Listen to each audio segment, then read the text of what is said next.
Assalamualaikum dan salam sejahtera. Nama saya Nur Hisham bin Jina, penyelaras pembelajaran Fakulti Kejuruteraan Mekanikal UiTM Cawangan Johor, kampus Pasir Gudang. Dan hari ini saya akan membantu anda untuk memahami cara untuk menjalankan assessment di UFuture. Di musim PKP ini, saya pasti ramai yang akan menggunakan UFuture sebagai salah satu platform untuk menjalankan assessment kepada pelajar. Dan kita seperti biasa sebagai pensyarah UiTM akan menyediakan pelbagai assessment seperti objektif, multiple choice question, soalan true or false ataupun soalan berbentuk esei kepada student kita, dan ia bergantung kepada jenis penilaian yang diperlukan kepada setiap subjek itu.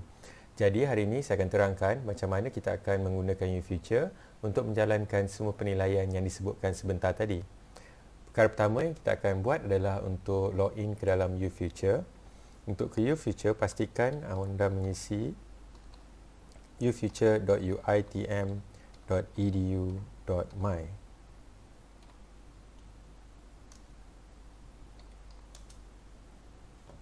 Okey, di ruangan ini terdapat sign up dan juga login.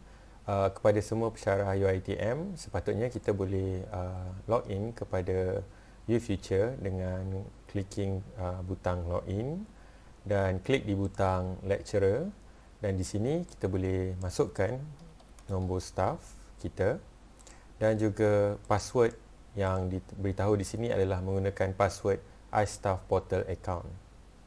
Okey.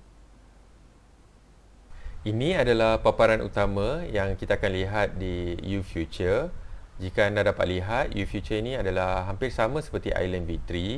Jadi peringatan untuk semua, pihak ISAPS telah memberitahu pada kami, penyelaras e-learning, bahawa technical support untuk Island V3 akan ditamatkan tidak lama lagi. Jadi saya menggalakkan semua pensyarah dan pelajar untuk terus menggunakan UFuture sebagai platform e-learning UiTM. Jadi untuk meneruskan dengan assessment kita, saya akan pilih satu kursus untuk dijadikan contoh. Contohnya semester ini saya mengajar Fluid Mechanics, jadi saya tekan View. Di bahagian Navigation terdapat Continuous Assessment. Terdapat 3 item di sini, jadi kita fokus pada assessment terlebih dahulu. Dan di sini terdapat assessment-assessment yang telah saya jalankan sebelum ini. Jadi untuk menambah assessment baharu, saya akan tekan Click Add Assessment. Okey, kita boleh letak nama kepada assessment kita, contohnya Trial 1, dan description kepada assessment kita, contohnya This is a trial version. Bila telah selesai, kita tekan butang Save. Di sini terdapat nama Trial 1, boleh diedit, dan juga description untuk assessment ini. Total soalan masih kosong kerana kita belum menyediakan apa-apa soalan lagi, dan total point tidak disediakan juga kerana tiada soalan diberikan. Jadi apa yang kita akan gunakan untuk menyediakan soalan adalah button Add Question. Okay. So, add question terdapat 3 item. New question adalah untuk pensyarah yang ingin membuat soalan baru yang tidak ada dalam sistem UFuture terlebih dahulu. From question bank adalah soalan-soalan yang telah disediakan oleh pensyarah di dalam question bank. Dan yang ketiga adalah from assessment, soalan-soalan yang telah disediakan oleh pensyarah lain dan pensyarah tersebut telah menekan butang share assessment. Jadi kita sebagai pensyarah yang ingin buat assessment yang sama dengan pensyarah tersebut, boleh tekan butang from assessment dan pilih soalan-soalan yang telah disediakan. Jadi untuk pertamanya saya akan tekan butang new question. Okey, di butang new question jika ditekan, kita akan jumpa question type. Di sini terdapat 6 jenis question type yang boleh digunakan. Number 1, fill in the blank, isi tempat kosong. Multiple choice standard bermaksud pilihannya hanya satu. Multiple choice, multiple response bermaksud boleh pilih lebih daripada satu. Short essay, true false standard dan true false multiple response. Jadi kita boleh pilih antara 6 ini untuk dijadikan soalan yang kita akan buat. Tapi sebelum kita membuat assessment, Terlebih dahulu saya mencadangkan kepada semua pesyarah untuk menyediakan soalan-soalan yang hendak dijadikan assessment dan disiapkan di dalam fail Word dan fail-fail lain contohnya. Macam saya jadikan dalam bentuk fail Word. Dan kenapa saya lakukan ini? Kerana untuk memudahkan saya untuk menyediakan soalan bagi assessment saya. Apa kemudahannya? Sebab dengan adanya soalan seperti ini, saya boleh just copy dan paste soalan tu di UFuture. Masalah yang ada pada UFuture adalah ia bukan masalah sebenarnya, hanyalah limitation. Box yang disediakan agak kecil dan contohnya jika saya menulis pelbagai perkara, ruang yang diberikan menyebabkan saya tidak dapat melihat keseluruhan soalan bila soalan ini semakin jauh ke bawah.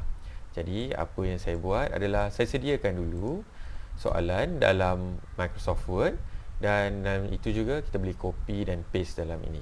Okey. Jadi contohnya saya pilih fill in the blank. Saya masuk ke Word dan pilih soalan ini. Your ITM campus Pasir Gudang is situated in the state of Ctrl C. Saya boleh paste di sini dan saya boleh meletakkan jawapan yang sepatutnya di sini. Contohnya jawapannya adalah Johor. Jadi itu adalah pilihan jawapan saya. Di sini terdapat possible correct answer. Bermaksud kita boleh menyediakan lebih daripada satu jawapan untuk soalan ini. Kenapa perkara ini penting? Sebab kadang-kala pelajar menulis jawapan dengan penulisan yang berbeza. Perlu diingatkan, UFuture sangat sensitif kepada ejaan dan juga huruf besar dan huruf kecil. Jika contohnya jawapan diberikan adalah Johor, Johor, huruf kecil, so untuk aktiviti penilaian secara automatik, UFuture tidak dapat memberikan markah betul kerana jawapannya tidak memberikan J pada huruf besar. Jadi penting, contohnya kalau Johor ada orang yang mengejanya Johor, ada yang mengejanya Johore, jadi sediakan kedua-dua possible answer. Jadi jika pelajar menulis salah satu daripada jawapan ini, sistem akan automatically memberi markah. Contohnya jika pelajar tidak memberikan jawapan dalam bentuk J dalam huruf besar, kita boleh menanda markahan dengan cara manual. Jangan risau, kita boleh betulkan semula markah yang diberikan oleh UFuture. Contoh seterusnya adalah total points. Kita boleh berikan points yang kita hendak. Tagging di sini adalah optional, tapi ini sangatlah penting jika soalan-soalan kita adalah berkaitan dengan MEC 241 contohnya. Jadi kita boleh letak tagging MEC 241. Jadi semua soalan yang berkaitan akan tag dalam grup yang sama. Terdapat dua lagi pilihan di sini. Comprehension adalah apabila kita menyediakan soalan-soalan berbentuk seperti karangan dan menyuruh pelajar untuk menjawab soalan berdasarkan karangan. Jadi kita boleh buat comprehension dan soalan-soalan tu boleh diberikan kemudian. Ini kita akan tunjukkan kemudian. Attachment di sini adalah attachment yang berkaitan dengan soalan jika ada. Okey, kalau kita lihat bila kita save, soalan yang diberikan terletak di sini dan ini adalah ruang jawapan untuk pelajar dan berapa markah yang diberikan. Jadi skema juga diberikan sini, Johor dan Johor. Dan skema ini hanya dapat dilihat oleh pensyarah yang mengajar subjek itu atau yang menyediakan assessment ini.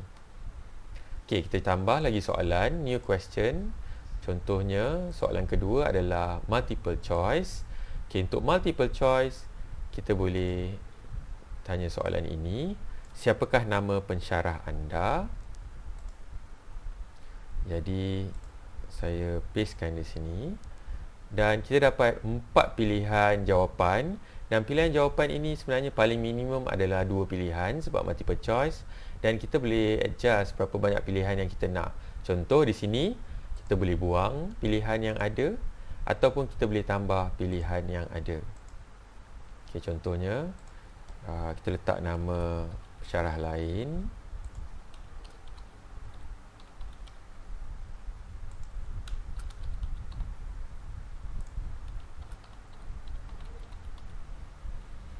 Okey, dan jika jawapannya adalah Nur Hisham, nama saya, So kita boleh klik pada butang kecil ataupun kotak kecil di sini dan kita tambahkan pointsnya sekali lagi. Jadi bila kita save, kita akan lihat siapakah nama pensyarah anda, Aisyah, Khadijah, Razi dan Nur Hisham. Di sini kita akan dapat lihat jawapan sebenar untuk soalan ini. Okay, kita teruskan dengan seterusnya. New question. Kita pilih true false. Okay. So di sini saya akan copy soalan, benarkah pensyarah anda mengajar di UiTM Cawangan Melaka, kampus Jasin? Dan saya sebenarnya mengajar di Pasir Gudang, jadi jawapannya adalah false. Jadi kita masukkan jawapan ini sebagai soalan di atas dan jawapan di bawah sebagai false. Untuk true false, jawapan yang ada hanyalah dua, true ataupun false. Okey, tambahkan markah dan kita tekan save. Okey, untuk true false juga telah disiapkan. Jawapannya adalah false. Dan seterusnya yang terakhir, pilihan yang ada pada new question, selain daripada fill in the blank, multiple choice dan true false, adalah short essay. Ini bermaksud jawapan yang diberikan pelajar akan berbentuk karangan pendek. Di sini kita akan tanya soalan, terangkan maksud lambang di gambar ini. Okey, jadi contohnya ini soalan kita, ini adalah gambar yang saya ingin gunakan. Kita boleh terus letak soalan di sini, dan untuk gambar ataupun contohnya soalan ni bergantung kepada YouTube dan sebagainya, kita boleh pilih antara pilihan yang ada di atas ini. Contoh untuk gambar, kita boleh pilih image, tekan image. Di sini kita boleh upload gambar dan pilih gambar yang disediakan. Contohnya saya simpan gambar tersebut dalam bentuk file PNG. So kita ada kangaroosign.png dan klik tekan butang open. Tekan OK dan gambar ini akan disediakan terus pada soalan. Okey. Dan skema jawapannya kita boleh ambil di sini. Kawasan lintasan kangaroo contohnya. Dan diletakkan di sini. Okey. Jadi kita boleh tambah points di sini dan juga kita boleh tekan butang save. Jadi pelajar kita akan dapat melihat soalan dan juga gambar yang diberikan. Okey. Contoh answer kawasan lintasan kangaroo. Di sini kelebihan UFuture adalah untuk soalan-soalan seperti multiple choice question dan juga true or false, mungkin kita boleh menggunakan penandaan secara automatik yang dijalankan oleh UFuture. Jadi kalau soalan kita tiada yang berkaitan dengan short essay seperti ini, jadi jawapan tu terus akan mendapat markah yang diberikan. Tapi untuk soalan seperti ini, saya katakan tadi, UFuture sangat sensitif kepada huruf besar, huruf kecil dan juga ejaan dan sebagainya. Jadi sukar untuk student kita memberikan jawapan yang sangat tepat seperti kawasan lintasan kangaroo. Mungkin ada yang memberikan jawapan lintasan kangaroo sahaja ataupun kangaroo melintas. Jadi jawapan-jawapan tersebut mempunyai cara-cara penulisan yang berbeza. Jadi jangan risau, seperti saya katakan tadi, kita boleh memasukkan markah untuk jawapan ini secara manual. Okey. Setelah selesai melakukan semua ini, kita boleh cek semula nama, description, total soalan 4 dan total points kita 4. Contohnya, saya ingin menambah soalan yang disediakan oleh pensyarah lain. Saya boleh pilih daripada from assessment dan di sini adalah soalan-soalan yang telah disediakan oleh pensyarah lain contohnya ataupun oleh saya sendiri sebelum ini. Dan saya telah tekan butang share assessment. Contoh, saya tekan butang select dan saya nak tanyakan soalan ini bersama dengan soalan-soalan yang saya sediakan tadi. And then saya tekan butang done. Dan jika tiada soalan lain yang ingin saya ambil, saya tekan butang done sekali lagi. Jadi soalan itu akan disediakan pada soalan nombor 5 ini. Okey. Jadi kita dapat lihat terdapat perubahan pada total question 5, total points juga 5 mengikut markah yang diberikan. Contohnya kalau kita ada question bank, kita boleh menekan question bank, tapi saya tak sediakan apa-apa question bank lagi. Jadi tiada apa-apa yang saya boleh ambil dari question bank saya. Jadi bagaimana caranya saya boleh ambil assessment atau soalan daripada assessment orang lain tadi adalah dengan orang itu menekan butang share assessment. Jadi jika anda adalah seorang LIC atau RP untuk sesuatu subjek dan inginkan subjek itu dijalankan dan semua soalan assessment adalah common, kita boleh tekan butang share assessment seperti berikut, dan pensyarah lain boleh mengambil soalan yang anda sediakan dan dimasukkan ke dalam assessment mereka sendiri. Okey, jika semua telah selesai, tekan make available. Di sini cek semula title, contohnya trial. Pilihan semester, pilih yang betul. Saya ambil March September diploma. Description, this is a trial version. Instruction kepada pelajar, contohnya please answer all questions. Okay. Number of question tadi ada 5. Number of allowed attempt adalah berapa banyak kali pelajar kita dibenarkan untuk menjawab soalan itu. Password adalah bila kita memerlukan pelajar tertentu saja untuk menjawab soalan ini. Contohnya kita hanya perlukan seorang atau dua orang saja untuk menjawab. Mungkin kita akan letakkan password supaya orang lain tidak dapat melihat soalan assessment tersebut. Ada pilihan untuk randomkan question order. Ini untuk randomkan soalan. Jadi orang lain mendapat soalan yang berbeza turutannya. Send announcement adalah untuk menghantar announcement kepada pensyarah dan pelajar yang terlibat dengan soalan ini, assessment ini. Display total mark to student apabila dah habis semua assessment dan penandaan, maka akan diberikan kepada pelajar. Ini sangat bagus jika kita menggunakan soalan-soalan seperti multiple choice dan true and false, sebab sistem akan automatically memberikan markah. Tapi kalau kita menggunakan soalan seperti short essay yang memerlukan kita mengisi markah manual, so kita pastikan kita isi markah manual dan jangan klik pada kotak ini terlebih dahulu. Allow review question di sini bermaksud student boleh melihat soalan atau jawapan yang diberikan selesai mereka menjalankan assessment. Dan di sini ada satu lagi button untuk group marking. Ini sangat penting, contohnya kepada LIC dan pensyarah. Contohnya saya sebagai LIC MIC 241, saya menyediakan soalan ini untuk kampus Pasir Gudang dan saya menyediakan untuk semua pelajar kampus Pasir Gudang, tidak mengira sama ada kelas saya atau tidak. Jadi saya tekan button ini untuk pastikan pensyarah-pensyarah grup tersebut boleh menanda kelas masing-masing. Jadi pilihan untuk kelas apa yang saya hendak sertakan untuk assessment boleh dilihat di sini, select group. Contohnya saya mengajar group A, pensyarah B mengajar group B, pensyarah C mengajar group C. Jadi mereka boleh melihat gradebook ini jika saya tekan semua button tersebut. Okey. So button ini membenarkan semua pelajar di sini untuk menjawab soalan assessment yang saya berikan untuk group A, B dan C. Dan group marking ini membenarkan pensyarah kelas-kelas tersebut untuk menanda jawapan yang diberikan oleh pelajar.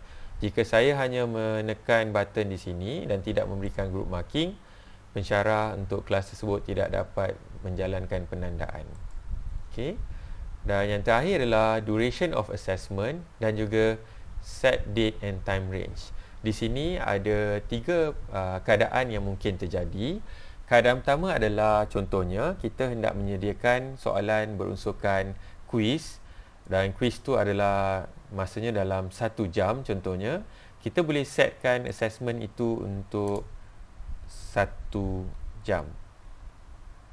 Okey. Atau jika 1 jam 30 minit, boleh setkan 1 jam 30 minit. Dan kita setkan juga bila tarikh kuis tu dijalankan. Okey. Contohnya saya nak jalankan kuis pada hari ini pada pukul 6 petang. So kita boleh pilih pilihan yang ada setiap 5 minit. Saya ambil 6 petang dan kuis tu akan berakhir hari ini juga pada pukul 7 30 malam sebab sejam setengah contohnya.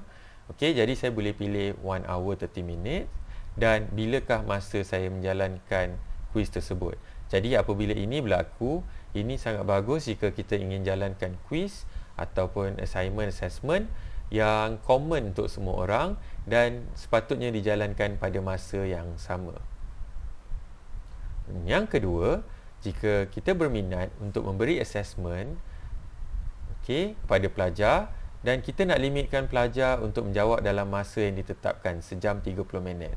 Tetapi pelajar boleh membuat soalan ini bila-bila masa dalam minggu yang sama. Contohnya 12 hari bulan 5, saya buka hingga contohnya 15 hari bulan 5, 7.30 malam.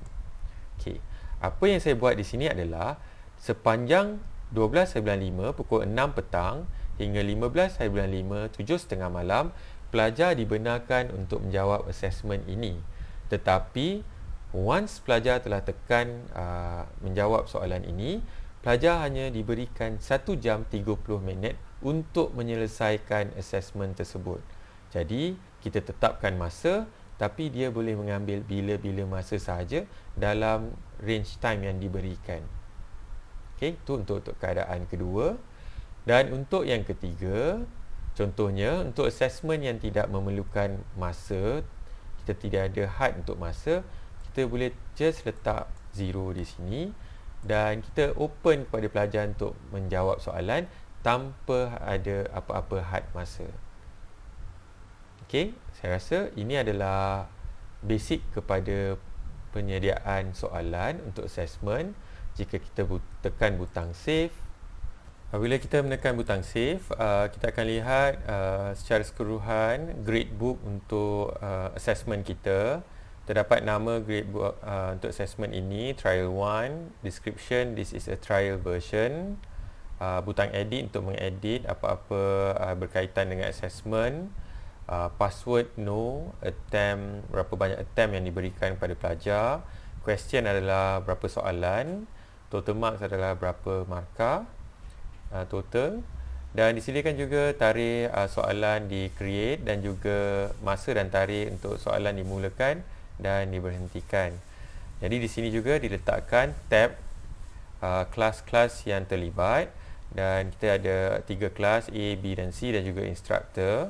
Nanti apabila pelajar telah memulakan proses membuat assessment atau selesai membuat assessment, akan ada student ID di sini, nama pelajar, submission status di sini adalah bergantung pada keadaan. Jika pelajar telah menghantar submission, akan ditulis submitted. Jika sedang membuat assessment, akan ditulis draft, not yet submit. And then kalau belum lagi membuat apa-apa attempt, dia akan tulis no attempt di sini. Date taken akan memberikan tarikh dan masa pelajar menjalankan assessment. Marking status di sini adalah mark ataupun unmark. Total mark di sini adalah markah yang diberikan kepada pelajar. Jadi kalau pelajar menjalankan aktiviti assessment kita contohnya tadi ada soalan yang boleh automatic penandaan seperti multiple choice dan juga true and false, dia akan memberikan total mark yang berikut dahulu. And then barulah kita boleh manually ubahkan untuk soalan-soalan yang seperti soalan berunsurkan essay, pemakan boleh diberikan secara manual dan total mark akan diupdate selepas kita menjalankan pemakan tersebut. Jadi jika kita telah isi semua markah dan markah status telah diletakkan sebagai mark, kita masih boleh edit markah tersebut. Saya rasa itu sahaja untuk hari ini. Terima kasih kerana mendengar dan melihat video ini. Kita akan berjumpa lagi di video akan datang. Dan terima kasih dan berjumpa lagi.